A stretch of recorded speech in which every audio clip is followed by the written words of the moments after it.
welcome everyone to our latest episode of our video game book club, where this week we are diving into Enslaved, Odyssey to the West, which is a game for 2010, and as far as I can tell, the prequel to Black Myth Wukong. Nope. Because I'm Definitely nope. not. Oh, It's a prequel to The Last of Us. Nope. Also not. No? Prequel to Uncharted. No. It is a sequel. It is a sequel to Heavenly Sword, if anything. Oh, okay. is it actually a sequel? No, it's not directly. No, but Okay. but so do it, Preston. Some post here. Do some fancy editing here. Sure. Side by side, put the lady from Heavenly Sword and then Trip from this game side I by can already side. see it in my head right and now. it'll be like and it'll be the Pam meme where it's like these are the same photo from The Office. Like it's You like a they smoker are head. basically the same We're gonna character. use We that have same that model, 'cause game. It worked. We have that game in our Steam library, I believe, or maybe I have it. Pretty sure in it's my a No. preservation. PlayStation only game. I might have it in my Yeah. preservation, is what it is. Yes, they are identical characters for sure. Yeah. Yeah, interesting.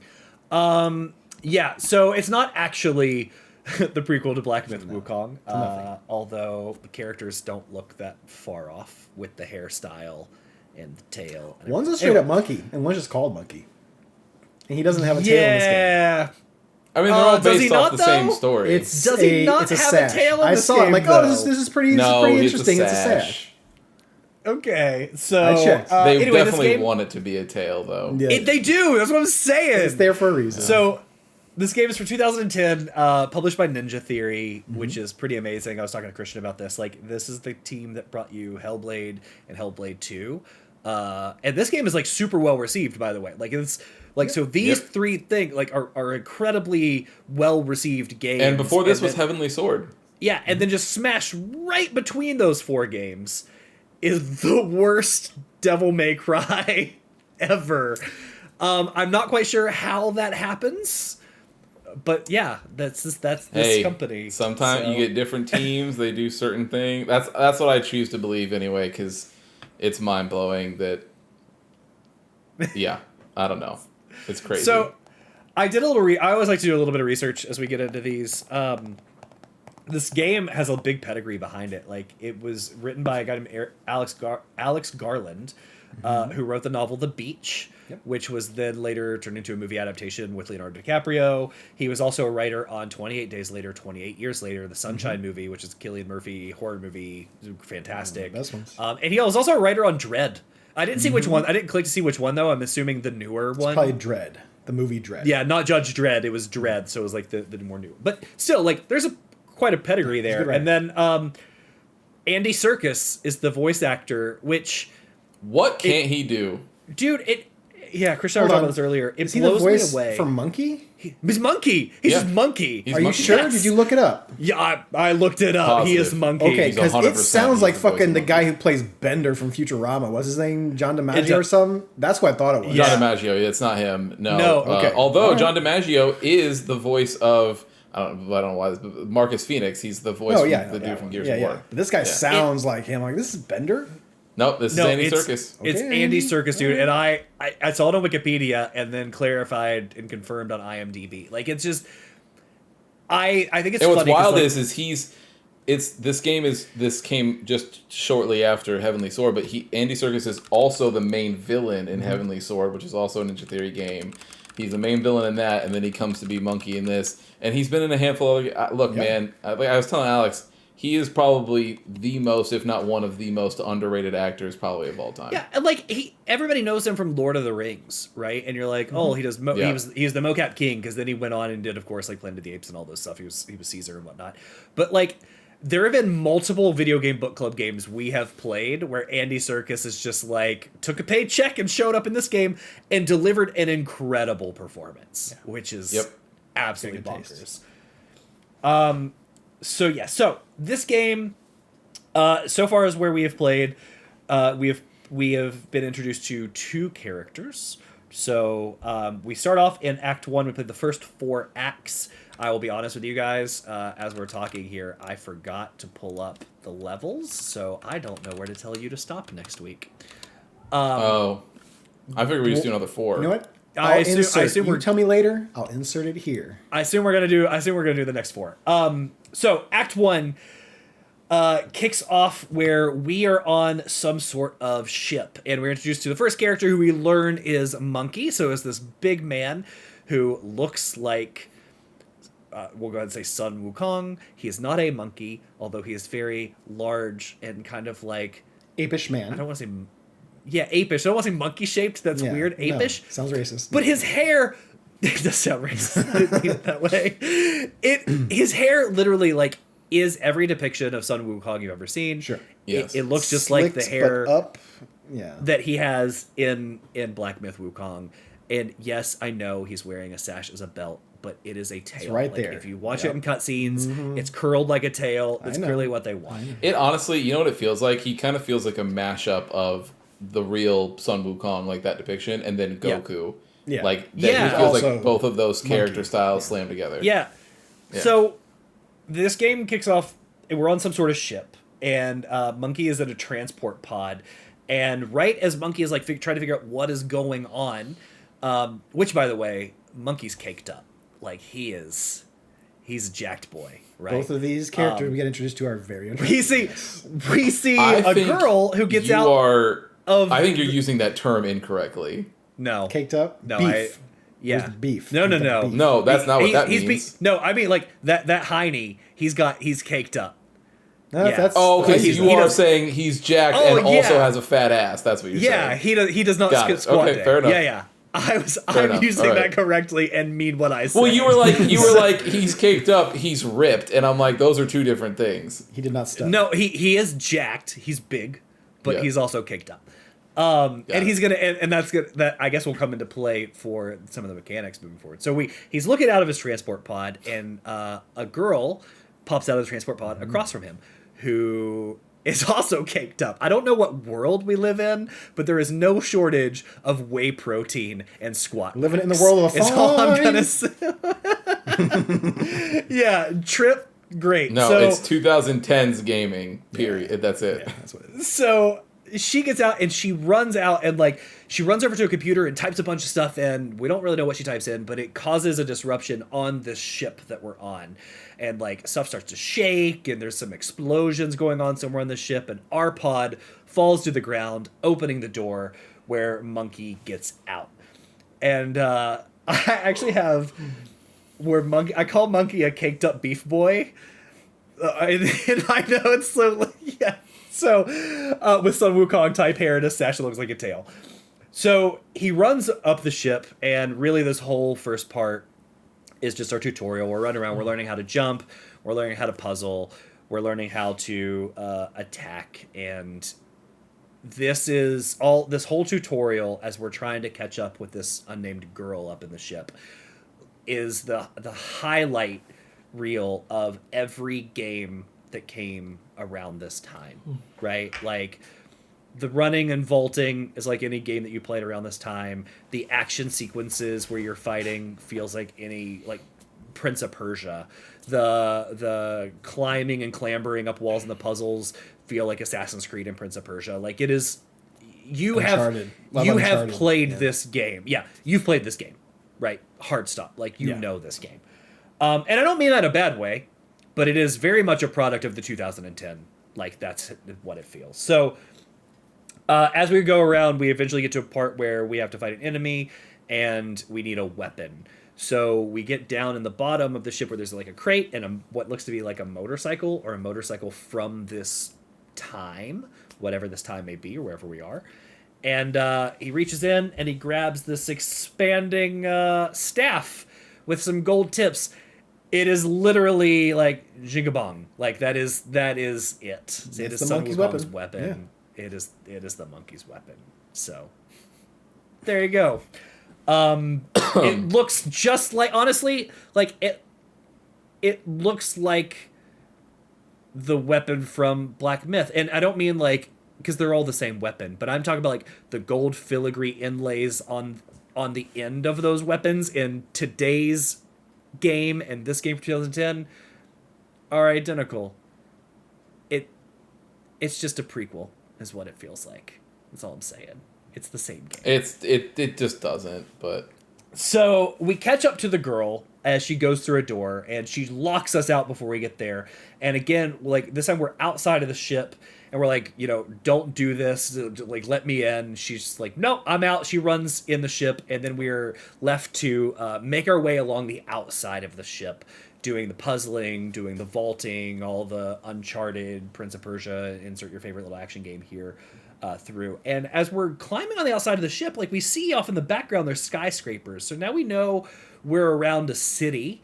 We still can't see a lot of detail, so we really don't know like where this is taking place, what planet we're on, what's going on, until we climb to the top, and one of the wings of this ship that is struggling to stay in the air clips the fire of the Statue of Liberty. And we realize we are flying over New York City. And as we go forward a little bit more, you see all of the skyscrapers that are decayed and covered in greenery. So clearly we're in a future version of New York City. So we make it to an escape pod. Monkey makes it to an escape pod on the ship. And right when he gets to the last one, because we see them just ejecting out, he climbs up to the top, and you realize that this redheaded girl has already made it inside of one.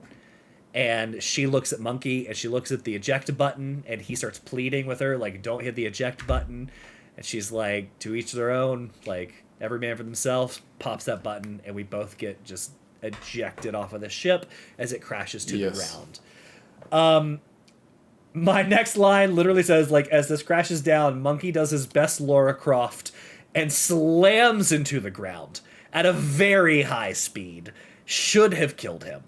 But instead, he passes out, and he wakes up, and he's totally fine. And this brings us to Act 2. So Act 1 really served as a prolonged tutorial, and was just like a setup of this is where we are. Yeah. Pretty quick, puzzling, basic stuff. Very linear, too, by the way. So Act 2, Monkey wakes up, and that redheaded girl is sitting, like, near us, but a little off to the side, a little reserved, a little protective of herself. And she's just looking at us, and Monkey's like, oh, what the hell? Like, my head feels like it's ripped open. And she's like, yeah, it's the headband I put on you. It's the slave headband. And, like, first of all, rude, honestly. You don't know me. Very uncool. To be fair, she's... But Monkey... No, there's no fair. There is no fair. You did not know this man nor talk to this man. Herself. The first thing you do... It's a very large, scary man who is chasing her through the entire fucking ship.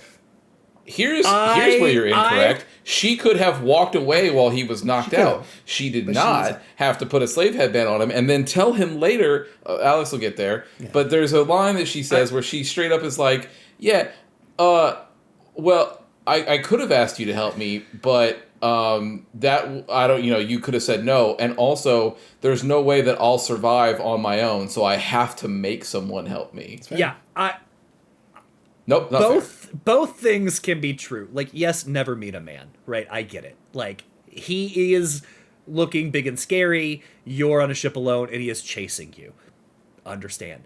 There have been multiple times during that chase scene, she was on one side of a big metal door, and he was on the other side of a big metal door and couldn't get through, that you could have conversed. And not only that, but all those times, all he was asking was, yo, can you just let me out? I'm not even trying to mess up what you got. He screams like, let me in! Let me in! I'm like, that's a scary guy. Yeah, because she keeps locking him out as he's getting up there. Scary guy chasing her. A hole got ripped. He's not chasing her. A hole got ripped in the ship, and he's stuck outside. Yes, she does. She doesn't know what the fuck is going on. She's look across and see you both. Like, she knows she's been captured in a slave transport, and he's also captured in a slave transport. Yes, and he looks nothing like the people that were captured her or that are working the ship. It's him and her. They're all robots, and he does not look like a robot. Thank you. She doesn't know the other people have those slave handbooks, but it doesn't matter if I'm a good person. But you don't have to lock me out. And then when I'm like, hey, and then he even goes, can you open the door? And then she just looks at him and is like, no, and then turns off. And then that's when he starts banging and yelling like, yo, let me in. Like, why are you doing this to me? The second time he catches up is when literally a hole gets ripped in the ship and it's breaking apart, and his option is, I have to climb on the outside of this ship that's falling out of the sky, or you let me in the door. And that's when he starts yelling, like, don't do this. And she's like, nah, I'm gonna do it anyway. Fuck so, you. I get it, big scary man at first, but there are plenty of opportunity where they had to talk, and she could have just left, but instead she chose the worst route, which is make him a slave, right? That's crazy. So he's like, you got to get this thing off my head, otherwise, and he does take it a little far. He's like, if you don't get this off my head. No, I'm going to rip your head off. If anybody did this to you guys, Sure. you would threaten to kill this person if they did that. If they were like, hey, I'm going to put this thing on your head and you have to do what I say or else it'll kill you. Your answer would not be all sunshine and rainbows. You would be pissed. I'd be pissed. Maybe you try and manipulate your way out of the situation versus saying, I'm going to rip your head off. Maybe. To be fair. Well, he was raised in a jungle, so... Sure. So, anyway, he stands up, Monkey's pissed, and he runs at her, and she just yells, command stop, and the headband starts literally torturing him, which is bonkers. Yep. And she's like, command back away, and we can tell that this headband is now, like, verbal command driven through her, and Monkey's like, what the hell? And she's like, yep, the slave headband is gonna send pain through your body, and you have to listen to me now. And Monkey's like, you're the worst. Why would you do this? Which is kind of where she's like, I need to get home. And home is 300 miles away.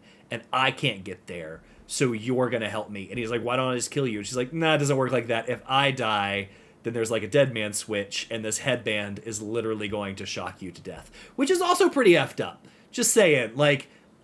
If you needed the help... No. Preston says she should get the Nobel Peace Prize, so let's hand it over to her. Yeah, if you needed to get help to go home, you had so many opportunities before this moment to like talk through the door. You could have waited till Monkey woke up and said, "Hey, I'm so sorry. Like, I don't know the situation. I was escaping. You were escaping. I'm glad you're okay. This is the situation we're in. Can you help me out?" Like, there's so many things you could do, and maybe he says no.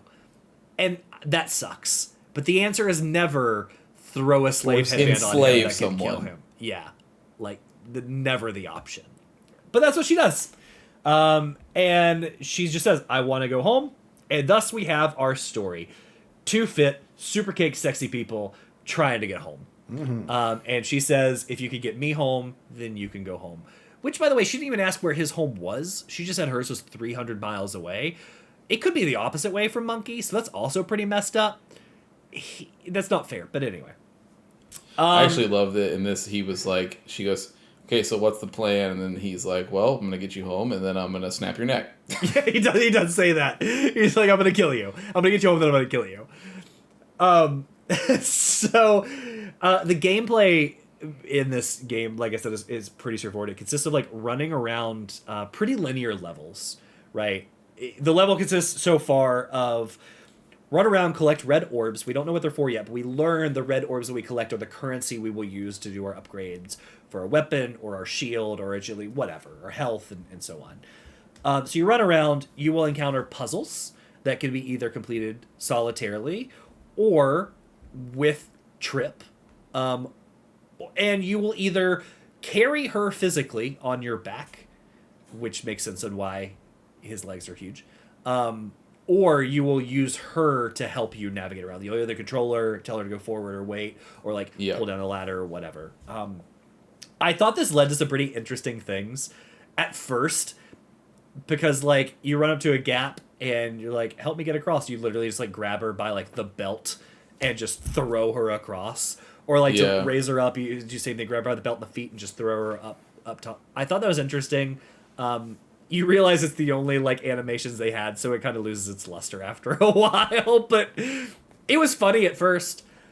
So either way, this is our story. We get out to street level and we get a great view of the situation. We get an awesome look of New York, where we still have a couple of billboards up and everything's covered in trees. It's all dilapidated and tearing down, so it's very cool. And Monkey tells Trip that, like, our plan is to get to the crash site. He's like, you see the smoke over there. We're going to get there, and I'm going to get you home the only way I know how, which is on two wheels. So we want to get back to get our motorcycle. And an engine. You're right. And we're going to get back to get our motorcycle, probably strap her on the back, and we're going to go home. Trip does make a comment where she was like, oh, man, like, how many people used to live here? Like, thousands? And Monkey's like, tens of thousands. And she kind of says, like, I wonder what happened to them all. So they're being a little cagey on, like, telling you too much up front, which I like. They're going to make us figure out, like, what happened to society here. Over time, pretty quickly, in the first 2 acts, Monkey gets less angry with Trip, and they become decent friends, like, pretty fast. Which, you know, you only have so much time, so whatever. But I did think that was interesting. So they work pretty well together. Monkey's the brawn, Trip is kind of that brains, with an affinity for tech.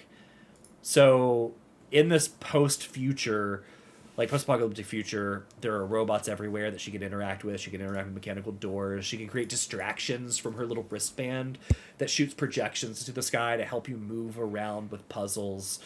There's even a point later on where she captures these quote-unquote dragonflies, which are little robotic dragonflies, that she turns into, like, a recon drone. So much of Trip's capabilities remind me of Aloy from Horizon Zero Dawn.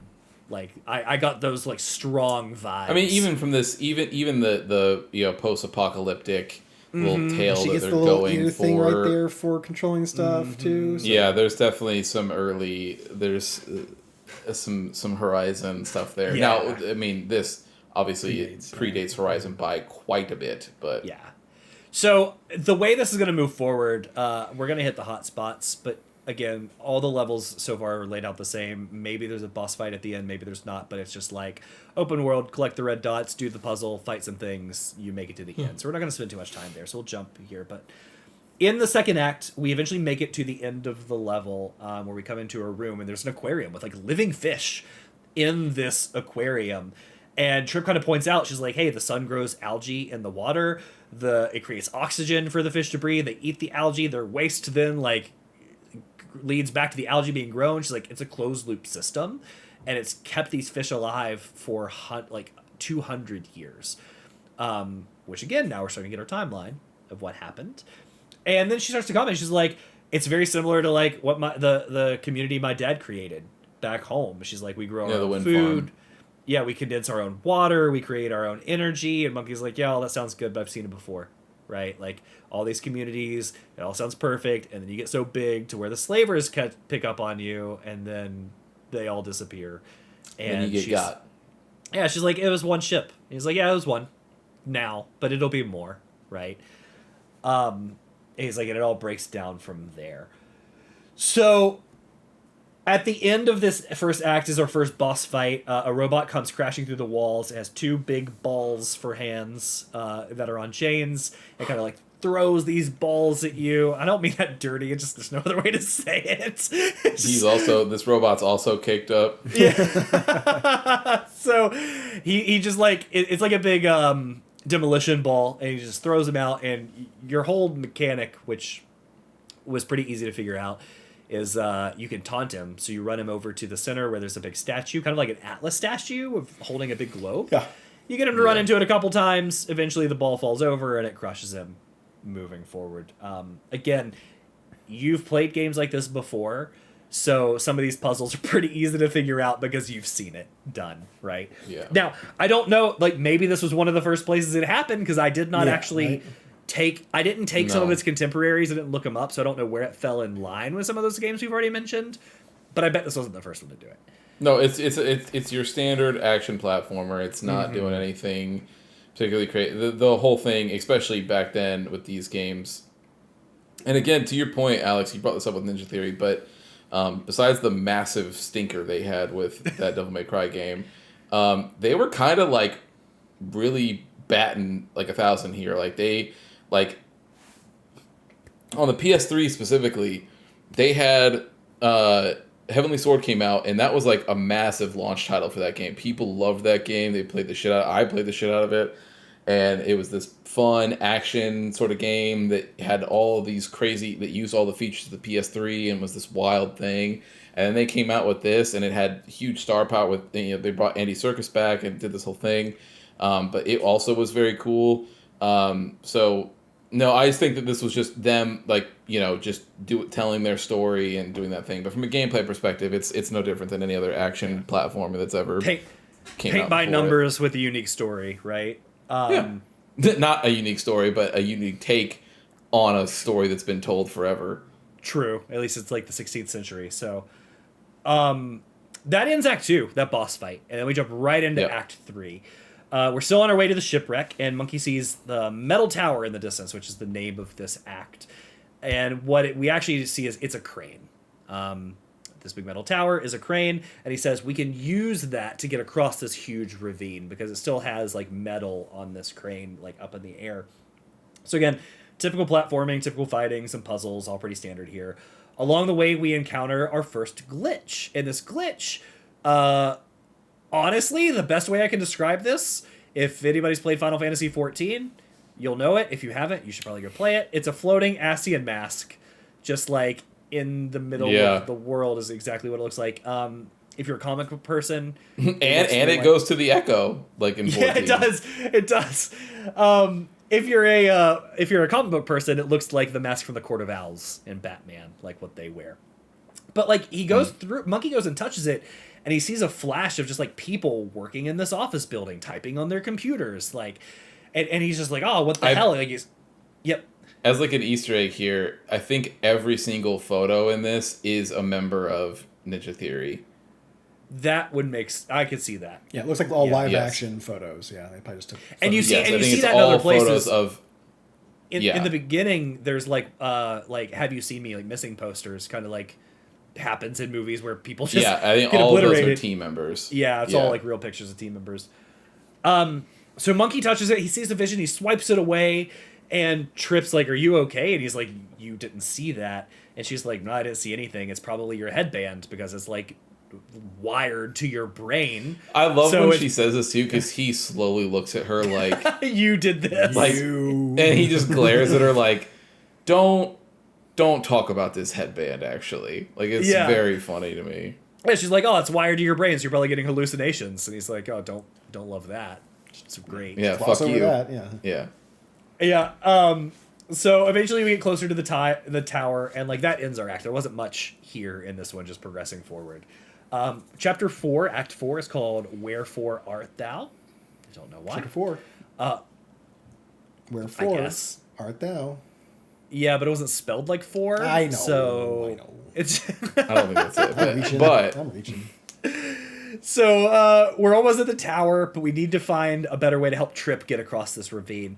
So Monkey's like, "Look, I can get up there. You can't get up there. I can take the crane. I can lure the metal. Like, but you need to chill." So he just like opens an overturned dumpster, and he's like, "Get in." And she goes, "Oh, wait.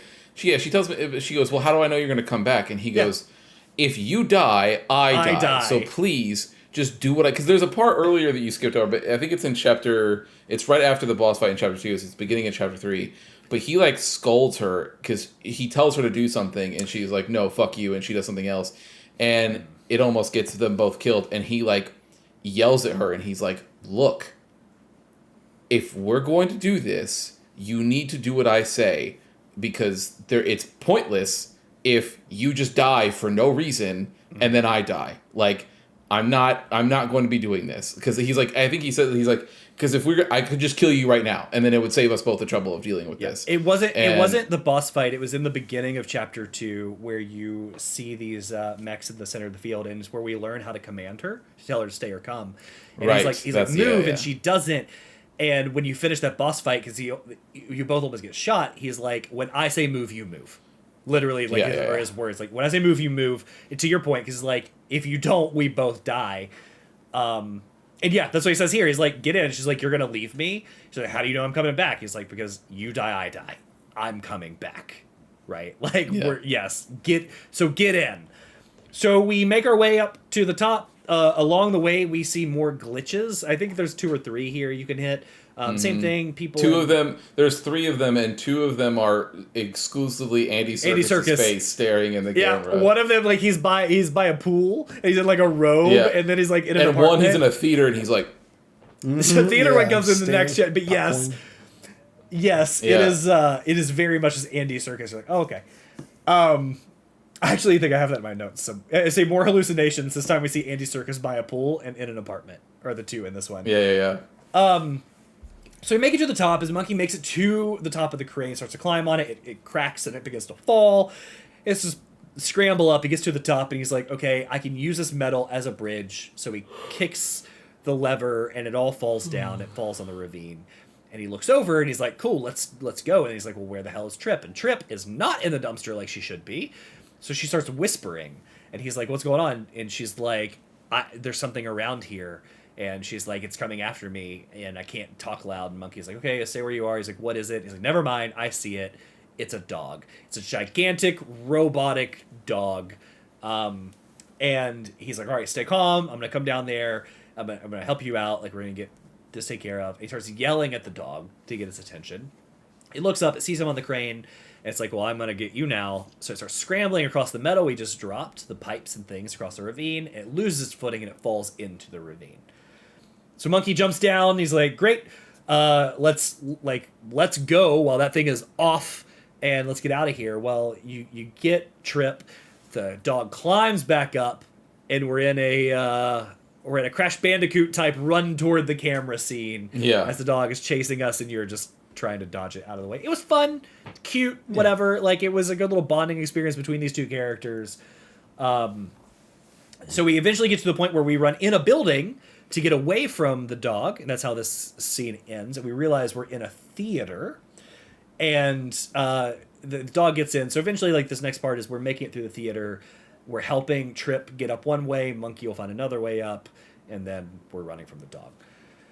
As we make it to the main part of the theater, we're about to get out.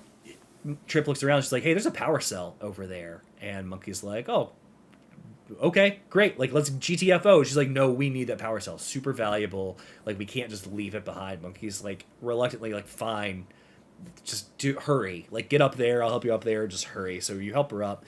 As we run around, we find another glitch. This is the one where Andy Serkis is just, like, spiking the camera in the center of this theater where the seats are there. He has popcorn in his lap, which is very funny.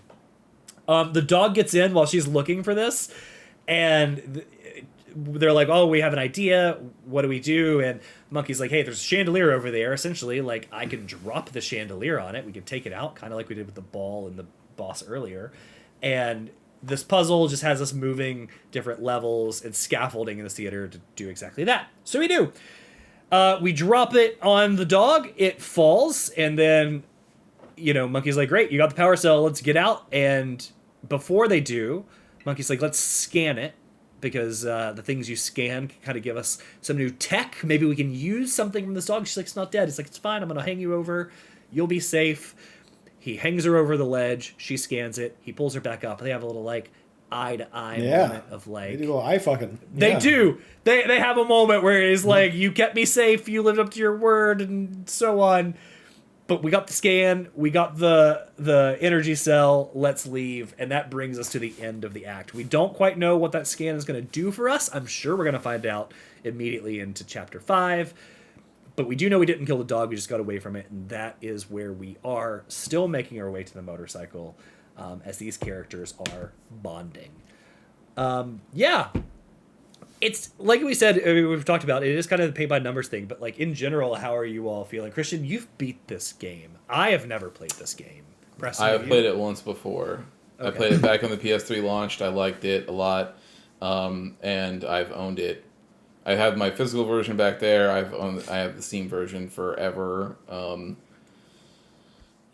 I guess I can go first. So I don't remember how this game ends at all. So it is fun going back through it, but there's a lot of, like, memories hitting me as I'm playing through it. I know that Ninja Theory was going for, like, a little, like, budding love story here, this whole thing. But now, like, all I can think, especially, I remember thinking this back then, but now as I'm playing through it, I'm just like, God, I would never, ever forgive you. Like, I don't care. Like, I would never, like, even when we get to your home and you take the band off, and I'd be like, okay, bye forever. I hope I never see you again. Like, you're the worst person on the planet. Like, what if she's really hot, Christian? What if she's, like, really fucking hot? I don't care. Unfortunately, I don't know how Preston feels. She checks a lot of boxes, so, like, I've already forgiven her. Yeah. No one is. Dude, I was defending you at the beginning. Like, you don't fucking come at me. Yeah, true. Preston's she like, can put a slave collar on me all she wants. Tell me what to do. Yeah. No one is ever going to put a death collar on me and then be like, kink. hey, like here's the thing. The thing that's annoying about it's not a kink. People don't just kill themselves. And A little light shocking. Subdom, yeah. little- it's Yeah, not a little light light. shocking. It's It was- it's death, but People hang we'll move themselves by on. fucking hooks. It's a little weird. True. Not with a partner. They do it to themselves. I'm sure there's some partner acted going on there. 100%. You could do anything. To You what, could do to anything kill with a partner themselves? if you had- That's not No. He was talking about like hooking The like piercing into hooks and stuff. stuff like he said that, hanging yeah. like Yeah, but he said to death. No, I didn't say death. I didn't say no, anything he about didn't say that. death. No. No. I'm pretty sure you said to No, death. I got 2 to 3. So Well, I'll be going back to listen to this. Custom edit out. But either my point is I'm that on team Preston for this one. I've already. okay. Well, guess what? The hooking thing is different than having a headband that kills you. So there you go. It's not the same thing at all. We're good. Yeah. Okay. Anyways, the moments of this game that I think are really funny though is when Trip will try to be like nudging Monkey and be like, "Hey, why are you being such a dick right now?" And he just looks at her like, "Shut the fuck up!" Like, and she's like, "Oh, I can't believe you keep bringing that up." Like, it's like she has this attitude of like, "Oh my god, I did one bad thing," and you're like, "Yeah, go fuck yourself." But I think across everything, whether it's Dragon Ball, this, or Black, like, I always love the Journey to the West story. Yeah. Like, I think it's a fun story that people always get to do fun spins on and do different things, right? So from that perspective, like I said, I don't remember how it ends exactly. But there's a character that we haven't met yet that I know is coming that I very much cannot wait for you guys to meet. Yeah, it's good. I think it's just your everyday sort of action PS3, platformer from the gameplay perspective. I don't think it does anything particularly crazy that makes it stand out. It's just I think the story and the aesthetic is what shines for this one for sure. So yeah, and for that it's still doing what it did. Yeah. I think those early set pieces are cool too. Like I think the whole wing on the plane, like one of the very first ones. Yeah. Yeah, man. Like I think you can really see some early stuff. Like obviously, Preston or I think not Preston, but all of us have talked about this a bunch. But like those Uncharted games on the PS3, like those were always going for those big set piece moments, right? But This reminded me a lot. there was other games that were always trying to be like, oh, well, if this is what the PS3 is capable of, like, let's see how far we can push it. And I think that you saw that here, right? Like, I mean, like, Alex, you were discovering, but like that whole slave ship sequence and then the Statue of Liberty and all that stuff, like it's really trying to be like a, like, yo, here's our E3 trailer that we're going to show to every, you know what I mean? Like have those big moments like that. Sure. I've never played this game. I think I may have seen like just snipping clips from it from back in the day. But I haven't really seen. I haven't seen speedruns. I haven't seen anyone do a let's play of it. Like I was pretty much in the dark on this one. And then I'm playing it. I do like it. I mean, not much to be said about the gameplay. It was reminding me a lot of Uncharted. I'm like, okay, well, Uncharted came out in 2007, so they were probably already making this game. But it just has that PS3, like Christian said, action adventure type of deal. I mean, you're running the opposite way. So obviously they're taking some inspiration from like Naughty Dog games, whether it's Crash Bandicoot, whether it's Uncharted. And unknowingly taking some, not taking inspiration from, but like you're getting hints of Last of Us with it being New York City, overgrown and all that kind of stuff. Like I'm getting hints of all these PlayStation profiles that not even out yet. I'm still kind of getting in here. But I do like it. They do everything that you kind of seen from those type of games. They don't do any of them badly. There are things that I would like in there, but that's just from a perspective of 2025, right? For playing games that have advanced since then, like sure fucking like a lock-on. It would be really cool if there's a lock-on for some of these enemies. It's just not happening, which is fine. I'm learning how to deal with it. They've placed their AI to where they're not gonna be wombo coming you too much. But if you get 3 of those robot guys like in a corner, like you're getting fucked, dude. Yeah, they're getting fucked. So better believe that one of the first upgrades I got was I'm going to make that stun baton be able to hit multiple enemies at once on one charge because that seems like I think I would want. So, so I definitely save up for that one. The only thing I could say against it, and it's not really against it, it's just of the time, it's the art style has a lot going on. And when there's a lot of movement as well, there's a lot of noise that's happening with the visuals, right? Like in the crash ship and stuff like that, It's just you're getting all this kind of like going like this, and it's like yes, there's a lot of stuff happening there, and they want to use the PS3 be like, okay, we got different things with hair, we got like this gritty kind of texture on everything, but sometimes with some of the animations, as far as like maybe action, it just kind of blends and kind of blurs together a little bit, and there's something very harsh to my eyes when I'm kind of looking at it. But when it's just like Trip and Monkey talking, like I love that. Like the facial animations they have on there are incredible. Like still really good. Like to this day, I feel like I'm seeing the look in Trip's eyes. Like when she's sitting there, like hold around the corner, like waiting for Monkey to wake up. Like you see the worry in her eyes, and I think that's really good to do for like this old of a game. Like of course, other games around this time did it, but like I think they're doing really well with the acting as far as visually, on top of obviously vocally. I really liked it when we got to like the building that you're getting when you're wanting to get to the metal tower. Like I love that type of platforming where it's like, let's put all the combat on pause. Let's put this whole escort thing going with Trip here on pause, and just climb. I mean, it is like a giant escort mission. Yeah. Luckily, it hasn't been bad enough because at first when it's like, oh, here's the follow button, I'm like, fuck. I'm like, this game is doing something I really hate out of game, which is like, not only do you have to deal with the escorting, because she said like, here's my, pretty much got like a life bar down there almost, and like saying like, okay, well, you tell me when to move. We got to do it during these certain times. I'm like, I'm worried that like later on this game, like it's gonna get to a point where it's like, this is what I hate out about every escort mission. This is why most escort missions aren't even in games anymore, because people hate them so much. They're either not done well with the AI, or they're not even like there's no real reason to have it other than to say that you escorted someone because it's so easy. Like there's that balancing act of it. So I'm curious to see how it does later in the game with this whole, hey, I'm going to distract, I'm going to run forward, and then I'm going to distract him, and then I'm going to have you run forward. Like right towards the very end where you have that one big turret up on top of that little bitty building, and like it's like you're having her distracted, but you're also like distracting it while having her running past the turret as well. Luckily, I didn't have any problems with it, which is why I don't want to talk too down on it. But I can see where I might have a problem. Can I say really quick? You reminded me of this. I wanted to bring this up with the turret thing. One thing that I think is like it's such a 2000s like era thing, but when you look at it for more than 2 seconds, it makes no fucking sense whatsoever. But Monkey snapping the neck of a turret so that he can take it over. Sure. No, because there's the ones where he rips it off from the dude and like he'll like hold it like that, and that is okay. But when he gets like the actual turret, he gets on top of it, he like twists its neck, and then he's like, okay, cool. Yeah. He's like, I've taken it over now, and I'm like, you've done nothing. Like that's not how that works at all. It fucked up some nuts and bolts, but like I don't know how it's listening to you now. But it's a game. Also, thing, that barrel spins all the time to shoot. So all you would have done is just spin it around. Like I don't know what you're. Yeah. But he's like, okay, I've hacked it. Its neck is snapped now, and you're like, that's that okay. era. They love to put you on a turret. They love to sit you there, have some enemies come in, and you got to defend somebody with a turret. They love that little shooting gallery. Yep. Yeah. And I didn't completely hate it. So I mean, it's like I said, there's things that like gave me a red flag, but I didn't hate in the end so far with these first 4 chapters. Not yet. Yeah. That's the whole thing. It's not yet. We just still got escorting to do. And it's only going to get harder from here. A lot of escorting to do. I fucking... Got 300 miles of escorting to do. Yeah. I just don't like escort missions.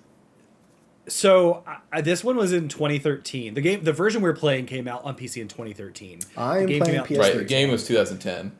Okay. That's true. Preston's playing the PS3 one. Yeah, that's right. You picked it up. I didn't get a chance to make it out to the store, so I couldn't see. But I'll say, like, it does look great. There's something about the animation style for the faces and stuff. I don't know if it's just that console has held up that well or what, but it looks good. And they do like convey enough emotion to where like I have bonded with these characters already. They do a really good job. Yeah. So Ninja Theory's tech, I think their facial animation tech has always been good, even in Heavenly Sword. Like it's good. But even like Uncharted has good facial tech. Yeah. That stuff holds up. Preston, even on this version, even on the Steam version, I still think it's the same. There's like a smear that happens, like almost that's from their stuff. But I think that like that art's it's just how they do it. Because even if you go back and look at scenes from their Devil May Cry game, it also has that same sort of like smear across the screen. Like it's just how they do it. It's noisy. I think honestly that's why that's why Hellblade was such a shock, because it's not like that at all. Yeah. And everybody was very surprised that Hellblade was a game that came from them, but yeah. But like I like it. I think it looks pretty. I like the characters so far. It's very bright. It is very bright, which I dig. I like a brighter game Yeah. versus a darker game, so I'm down for that. I'm interested to see where it goes because, like, Journey to the West is about a lot more than traveling physically west. And so we'll see. Like, clearly, like, the Jingabong is there, and You don't like, know. the look of They might not Monkey- be traveling west. They could be traveling to Maine. That's right. They could. But like, Journey to the West is them actually going to like the land of the gods. So I don't know. Yeah. I don't know what the gods. So Well, we'll see. We're just going to a wind farm, brother. All I was gonna say is right now we have the look of Monkey and the name Mm-hmm. and the weapon. So I'm interested to see how they incorporate beyond what we have here Other parts of that story. more of the story into it to see what they do, which will be cool. So I'm interested in it. But yeah, so far it has been good. The gameplay itself, like the levels have a lot to be desired, but it is just a product of the times. Like there are parts where you get in, you're carrying her, it's like dodge the mines, but there's no real dodging. You can see them while you're just walking around, and there's like 3 rooms or arenas of the same thing, and you're like, oh, this is 2010 action game, right? Like, not bad, not great, it just is. But yeah, I've enjoyed it so far, so I'm interested to see where it's gonna go. Next time we're actually gonna do 5 levels, because the way it works out is 5, 5, and 4. So we did the 4 first. So we're gonna do 5. We will pick up at the crash site, and we will go from the crash site to 1, 2, 3, 4 to the wasteland. We will beat the wasteland and end up on chapter 10 is where we'll stop. So the Titan next Factory. 4 we're doing?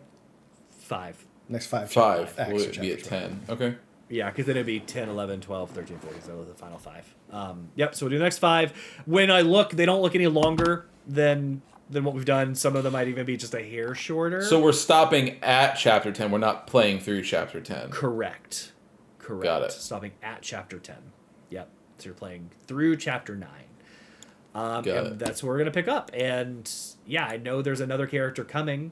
I was a little spoiled on him, and I know the name, so I know how that ties into the story. Like know nothing. the overall No spoils. story of the West. I'm not going to give you spoilers, but like I know Already the said name. I don't him. know much about the character.